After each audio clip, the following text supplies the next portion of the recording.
Yo, konnichiwa, gimana kabarnya hari ini? Semoga sehat terus ya. Di video kali ini, Mimin mau ngelanjutin manhwa yang berjudul Saya Terjebak di Hari Yang Sama Selama 3000 Tahun. Yang dimana, di video kali ini Mimin mau ngebahas chapter 9 dan 10. Bagi yang baru mampir, jangan lupa klik tombol subscribe, like, dan loncengnya agar channel ini dapat berkembang ke depannya. Mohon maaf jika ada kesalahan penyampaian di video kali ini ataupun sebelumnya. Tanpa basa-basi lagi, langsung simak saja videonya. Malam ini di bulan purnama, di sebuah jalan yang sepi, Lu Feng, Zero, dan Xiaya serta Sejun sedang berjalan ke suatu tempat. Saat sedang berjalan, Zero yang sedang membuka menu tampilan berkata, "Aku cuma menamai guildmu dan tidak berpartisipasi dalam aktivitas guild." Lu Feng pun menjawab, "Aku sudah memposting misi nominasi Amu di Dark Web. Menurut peraturan Killer World, kau harus datang." Lalu Zero pun bertanya, "Jadi untuk apa kau mencariku malam-malam?" Lu Feng pun menjawab pertanyaannya, "Tentu saja untuk membawamu ke tempat latihan ini." Kita sampai. Mereka pun telah sampai di sebuah lokasi yang sangat besar. Itu adalah markas tentara.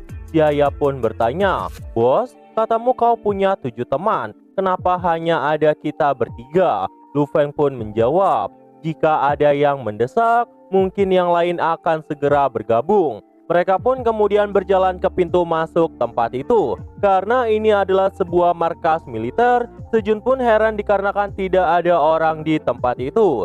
Sejun pun bertanya pada Lu Feng, "Kenapa di tempat ini tidak ada orang?" Lu Feng pun menjawab, "Karena aku telah meretas sistem komputer di pangkalan ini secara keseluruhan." Karena retasan dari Lu Feng, pangkalan itu pun harus diperbaiki dan memakan waktu selama 15 hari. Jadi semua orang yang ada di lokasi itu harus dievakuasi. Mendengar hal itu, Xiaya pun kagum sama bosnya. "Aku ikut. Bos adalah hacker super jenius.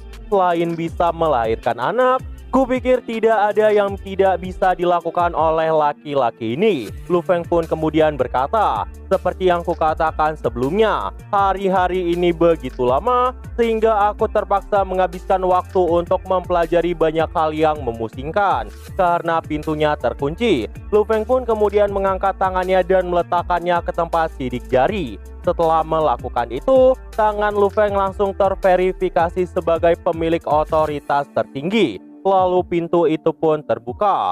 Mereka pun mulai masuk ke dalam. Di saat mereka di dalam markas, mereka pergi menuju ruangan pelatihan simulasi astronot S65.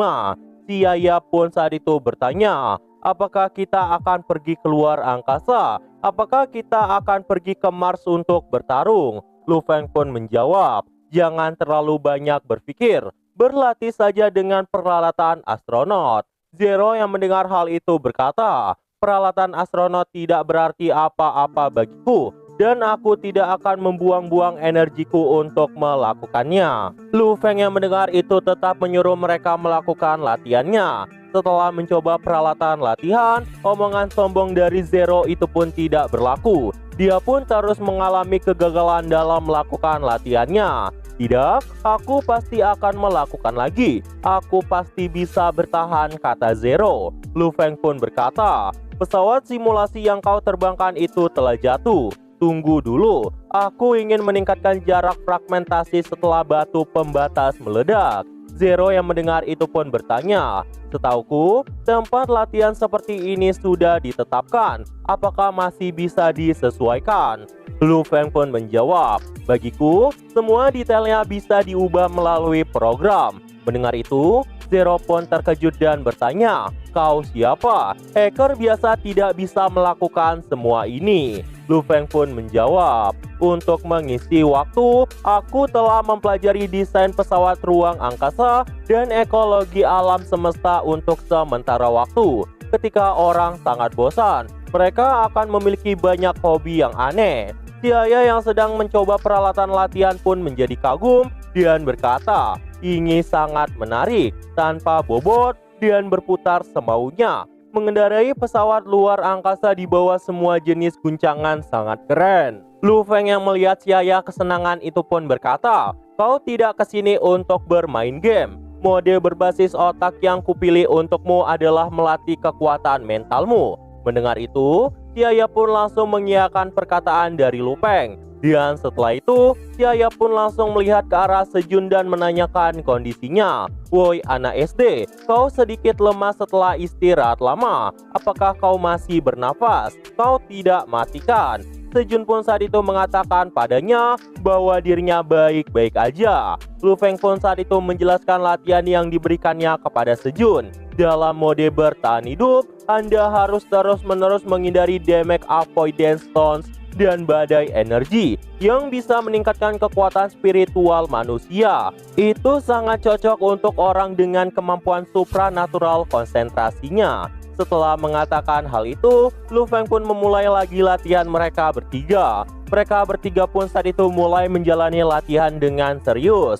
Lu Feng pun memberikan saran kepada Sejun, "Fokuslah kepada pikiranmu, itu akan membantumu untuk mengontrol emosi dan ingatlah cara bernapas yang kuajarkan padamu." Sejun pun saat itu langsung mematuhinya. Dan setelah latihan terus-menerus, mereka bertiga pun mulai kelelahan. Xiaya terkapar, Zero terduduk di tangga, sedangkan Sejun beberapa kali muntah. Lu Feng pun berkata kepada mereka bertiga, "Kalian sudah cukup, mari istirahat sebentar. Ketika bangun, lanjutkan latihan kalian." Sejun yang sudah muntah berkali-kali itu pun berkata, "Baiklah, aku akan melakukan yang terbaik." Sedangkan Xiaya berkata lagi, "Bos, apakah kau itu iblis?" Dan Zero saat itu cuma diam. Lu Feng pun saat itu berkata, "Aku adalah orang baik jika dibandingkan dengan bencana di dunia bayangan yang akan kita hadapi nanti." Seminggu kemudian, di sebuah ruang medis, Zero, Sejun, dan Xiaya berada di dalam tabung. Setelah beberapa saat, Zero keluar dari tabung itu dan mulai memakai pakaiannya. Lu Feng yang melihat itu pun berkata, "Kau adalah orang yang paling tangguh. Mari kita lihat hasil latihanmu dulu." Lalu Lu Feng pun membawa Zero ke ruangan medan simulasi perang mekanik S35. Zero berdiri di tempat simulasi perang itu. Lu Feng yang sedang di pusat kendali menekan tombol untuk memulai simulasi. Gerbang di depan Zero pun langsung terbuka. Kemudian muncullah sekelompok robot berbentuk serigala yang sedang berlari ke arah Zero. Zero pun saat itu langsung memfokuskan dirinya. Mereka datang kata Zero di dalam hati. Melihat robot itu yang semakin mendekati dirinya, Zero pun langsung menembaki robot-robot itu dari dua arah sekaligus. Salah satu robot serigala itu pun melompat ke arah Zero. Zero pun dengan cepat menembakkannya ke arah serigala itu. Zero yang melihat pergerakan dari robot serigala itu berbeda dari sebelumnya pun terkejut. Mereka dalam mode kecepatan ganda, kata Zero di pikirannya. Melihat itu, Zero pun langsung memijak salah satu kepala dari robot itu dan menggunakannya sebagai tumpuan untuk melompat. Pada saat di udara, Zero pun menembaki para robot-robot itu dari atas. Semua robot serigala itu pun langsung hancur berkeping-keping. Lalu muncul hasil simulasi latihan dari Zero. Rasio tembakan 35%, kecepatan penguncian target 40%, frekuensi penghancuran target meningkat 42%. Lu Feng yang melihat hasil itu pun berkata, "Itu tidak buruk, tetapi kau perlu lebih memperhatikan kontrol detak jantungmu setelah menarik pelatuknya." Lalu di ruangan lapisan percobaan gravitasi S26, Xiaya yang berada di dalam ruang pelatihan itu di sekitarnya terdapat bola hitam yang ukurannya cukup besar. Xiaya berkata, "Aku sudah terbiasa dengan gravitasi nol." Setelah mengatakan itu, bola yang ada di sekitarnya itu pun bergerak ke arahnya. Xiaya pun saat itu langsung menahan bola itu dengan kekuatannya. "Ini sangat mudah," kata Xiaya. Lalu bola yang lain juga bergerak ke arah Xiaya. Melihat banyak bola semakin mendekat ke arahnya, Xiaya pun langsung menggunakan tekniknya mental barrier, kata Xiaya sambil berteriak. Xiaya pun langsung menyepelekan latihan itu. Melihat itu, Lu Feng pun berkata, "6 sangat mudah, jadi aku akan tambahkan 40 bola sekaligus." Setelah mendengar itu, Xiaya pun jadi panik dan berkata, "Bos, jangan bercanda. Kurasa batasanku kemungkinan hanya 10. Lu Feng tidak memperdulikan perkataan dari Xiaya dan tetap menambahkan bolanya hingga 40. Setelah melakukan itu, bola yang di ruang latihan Xiaya itu pun semakin banyak dan bergerak cepat ke arah Xiaya. Xiaya yang panik itu pun langsung menutup matanya dan berpikir, aku tidak bisa menghentikannya. Saudaraku, kurasa aku bahkan tidak bisa melihat tubuhku lagi. Lu Feng yang melihat Xiaya itu pun langsung memberikan saran. Kekuatan pikiran di konferensi hingga ekstrim di tengkorak dan kemudian lepaskan dalam sekejap. Mendengar itu, Xiaya pun langsung melakukannya. Dan setelah beberapa saat, Xiaya membuka matanya. Mata Xiaya saat itu berubah menjadi biru dan aura di tubuhnya pun mulai muncul. Kekuatan Xiaya menjadi meningkat. Bola-bola yang mendekat ke arah dirinya itu pun terpental menjauh semua. Mengetahui kekuatannya meningkat, Xiaya pun senang dan berkata, itu keren sekali. Aku juga menjadi jenius. Bos, ayo taklukkan dunia ini bersama-sama. Melihat kekuatan dari Xiaya, Lu Feng pun berpikir, dia benar-benar wanita yang kompeten. Dia bisa menjadi kartu as di tim awal. Lalu di ruang lapisan penghalang, S73, Sejun pun sedang latihan mengendalikan avatar rubahnya itu melewati rintangan. Sejun yang sedang berusaha mengendalikan rubahnya itu memberikan perintah kepada rubahnya. Namun tiba-tiba rubahnya itu malah melompat ke arah ranjau tepat di tempat pelatihan itu. Sejun pun saat itu langsung menyuruh rubahnya untuk mundur. Tetapi rubahnya itu tidak menurutinya dan terkena ledakan dari ranjau itu. Rubah itu pun kemudian terbaring dan akhirnya menghilang secara perlahan. Melihat itu, Sejun pun langsung merendahkan dirinya sendiri. Aku sungguh tidak berguna, kata Sejun. Lu Feng yang melihat perkembangan dari Sejun berkata, kau telah membuat banyak kemajuan. Sebelumnya, kau akan liar setelah memanipulasi selama 7 detik. Sekarang kau bisa mengendalikannya selama 3 menit.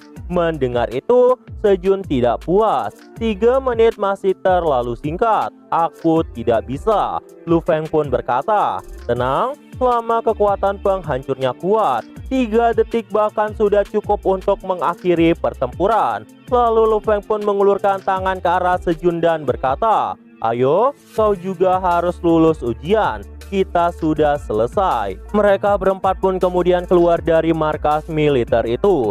Di luar pintu masuk, Lu Feng mengatakan, aku nyatakan camp pelatihan ini berakhir. Semua orang bisa kembali dan beristirahat dengan baik. Mendengar itu, Xiaya pun gembira. Wow, aku akhirnya keluar dan bertarung sungguhan. Sedangkan Sejun berkata, aku harus mengerjakan banyak PR ketika aku kembali. Zero saat itu cuma diam aja.